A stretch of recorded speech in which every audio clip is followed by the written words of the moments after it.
It was supposed to be just a stupid game. You know, one of those things you do because you're bored and a little drunk on cheap beer. I was hanging out at Tim's place with a few friends, the usual crew, Megan, Chris, and Alicia. Tim had recently moved into this old Victorian house that screamed haunted from the peeling wallpaper to the creaky floorboards. It was the kind of place that made you feel like you were being watched, even when you were alone. Naturally, Tim thought it'd be hilarious to dig up a Ouija board from his attic. "Let's summon some ghosts," he said, grinning like an idiot. "Tim, no. That stuff is bad news," Megan said, clutching her red Solo cup like a lifeline. She always had this sixth sense for danger, but we ignored her. Alicia, ever the skeptic, just rolled her eyes and said, "It's a piece of cardboard, Megan. Relax." So there we were, gathered around the coffee table with candles flickering and the lights dimmed. Tim set the board down with a flourish, like he was unveiling a treasure map. The planchette sat in the middle, its edges worn from years of use. "This thing looks older than my grandma," Chris joked, but even he sounded uneasy. Tim ignored him and started the usual spiel. "Is there anyone here with us? Any spirits who want to talk?" His tone was mocking, but I couldn't shake this weird feeling that the room had gotten colder. For a while, nothing happened. We all laughed it off and accused each other of being chicken. But then the planchette moved. At first, I thought Tim was messing with us. His face was too smug. "All right, who's pushing it?" Alicia asked, her voice sharp. No one admitted to it. The thing started to glide across the board, faster than seemed possible, spelling out one word, "Hello." We all stared at the board, silent. The planchette was sitting dead still now, but the word "hello" glared up at us like a taunt. "I'm not doing this," Alicia said, pulling her hands away like the board had burned her. The planchette didn't budge, but the air in the room felt heavier. Tim, always the instigator, laughed nervously. "Okay, which one of you jerks is screwing with me? Megan? Chris?" Megan shook her head, looking pale. "It's not funny, Tim. Let's stop." "No way," Tim said, his grin faltering. He placed his hands back on the planchette, nodding at the rest of us. "Come on, don't wimp out. If it's real, let's see what else it has to say." Against my better judgment, I put my fingers back on the planchette. Chris followed, but Megan kept her hands folded in her lap, eyes darting nervously around the room. Alicia hesitated, then finally relented with a groan. "Fine, but if it says anything creepy, I'm done." Tim cleared his throat and leaned forward. "All right, spirit, what's your name?" For a moment, nothing happened. Then the planchette jerked to life, sliding rapidly across the board. The letters came in quick succession, faster than any of us could process. "Samuel. Samuel," Tim said, his voice wavering. "Nice to meet you, buddy. How did you die?" The planchette froze for a moment, then began to move again. This time, the letters it spelled made my stomach drop. HLPME. Chris's hand trembled on the planchette. "I don't like this, man. This isn't funny." "It's a trick," Alicia said, her voice cracking just enough to betray her nerves. "You're doing it, Tim. Admit it." But Tim looked as freaked out as the rest of us. He shook his head, muttering, "I swear, it's not me. I don't know what possessed me to speak up, but I did." "What do you need help with, Samuel?" The board went quiet for what felt like forever. Then it spelled out, HERE. "Here?" Megan whispered from the couch. Her voice sounded far away. "What's here?" The candles flickered, as if responding to her. Suddenly, the planchette moved again, faster than ever. It spelled out a single, horrifying word, DRK. The air in the room grew colder, biting at our skin. I could see my breath in the faint candlelight. Then came the sound, soft at first but growing louder. A scraping, dragging noise, like something heavy being pulled across the floorboards above us. "The attic," Chris said, his face pale as a sheet. His eyes were glued to the ceiling. "Shut up," Tim hissed, but his voice was shaky. "It's nothing." The scraping continued, slow and deliberate. Each sound felt like it was echoing inside my chest. And then it stopped. A single loud bang came from upstairs, shaking the chandelier above the table. Megan screamed, and Alicia shot to her feet. "This isn't a game anymore," she snapped, backing away from the table. "I'm done. I'm so done." I glanced at Tim, who looked like he wanted to say something brave but couldn't find the words. The planchette trembled beneath our fingers and moved again, slowly this time. The board spelled out, "ISTHERE." "It's here," Chris breathed. His eyes darted toward the darkened stairwell leading to the attic. And that's when we heard the footsteps. The footsteps were slow, deliberate, and impossibly loud. Each thud felt like it was vibrating through the floorboards, shaking the table, rattling the glasses. They weren't coming from the stairs, not yet. They were still up in the attic, pacing. "I'm out. I'm done," Alicia said, backing toward the door. "This is a bad joke, or a prank, or something, but I am not sticking around to find out." "No one's messing with us," Chris snapped, his voice trembling. "Look at us. We're all here." Tim, ever the daredevil, pushed back from the table, his chair scraping the floor. "All right, let's check it out," he said, though his face betrayed him. His forced bravado wasn't fooling anyone. He grabbed his phone, flipping on the flashlight app. "You're insane," Megan hissed, clutching the armrest of her chair. "What if it's, I don't know, some psycho? Or worse?" "That's why we're checking," Tim said. His voice was firm, but his hand shook as he held the phone. "If it's nothing, we can all relax." Tim started toward the staircase leading up to the attic, his steps slow and cautious. The rest of us stayed frozen in place, like deer caught in headlights. Alicia looked like she was about to bolt for the front door, but she didn't move.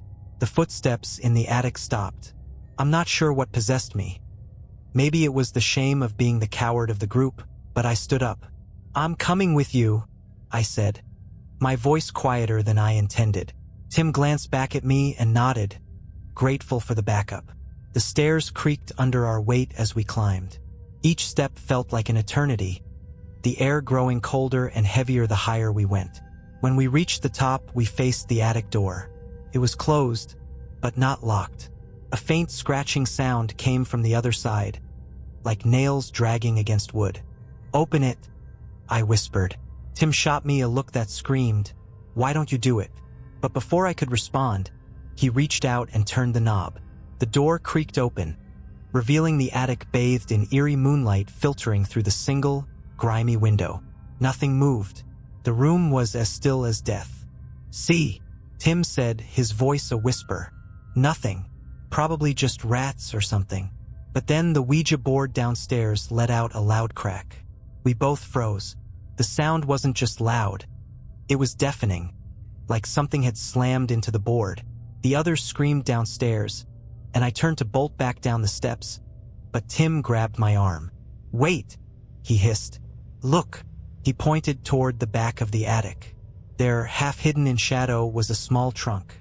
It looked ancient, with rusted metal hinges and strange symbols carved into the wood.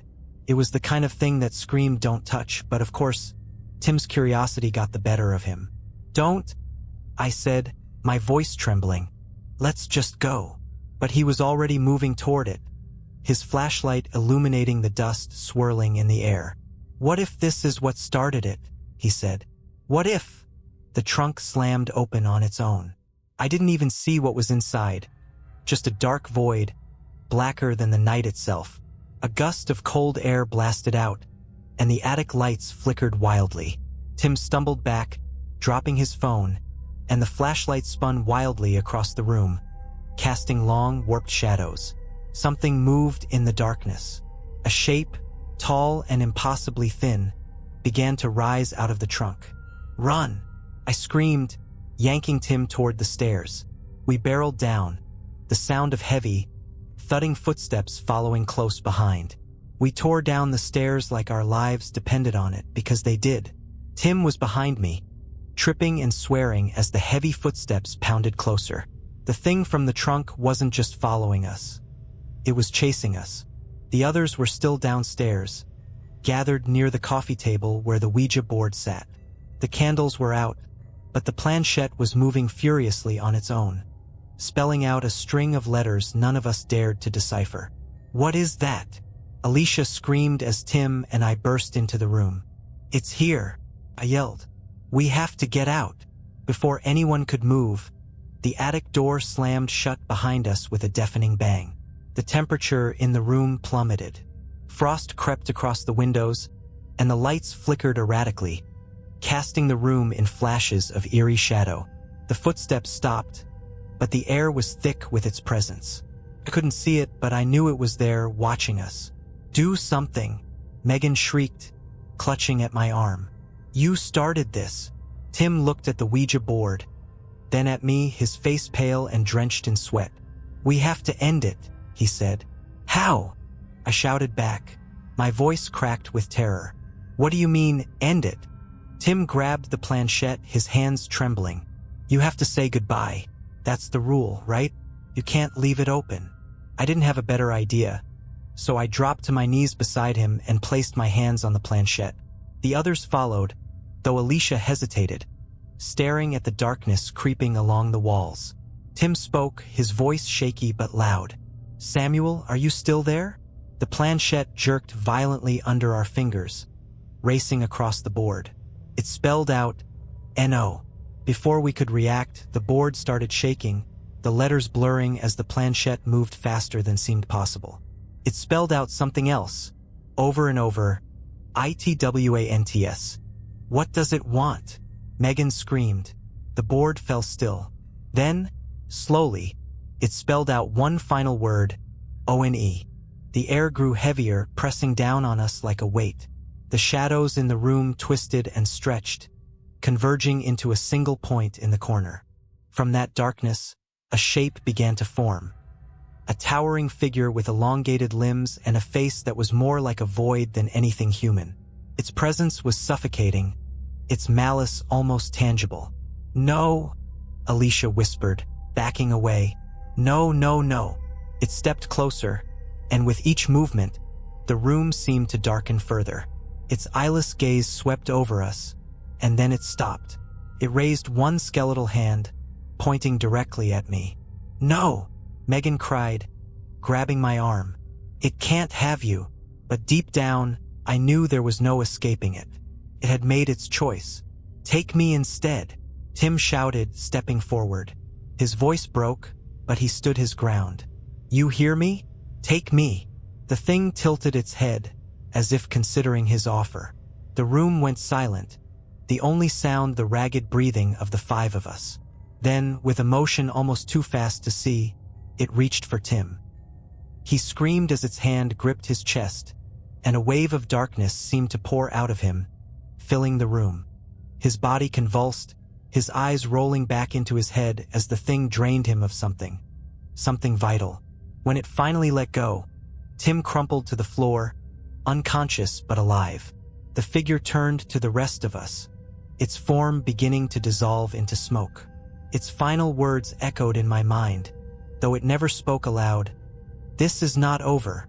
And then it was gone. We didn't stick around to ask questions. We grabbed Tim's limp body and bolted out of the house, leaving the board and everything else behind. Tim woke up a few hours later, confused and weak but otherwise fine. He refused to talk about what had happened, and none of us dared to press him.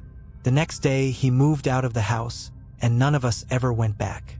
But sometimes, late at night, I swear I can hear footsteps in my own house, slow, deliberate, and impossibly loud. And I know it's still out there, waiting,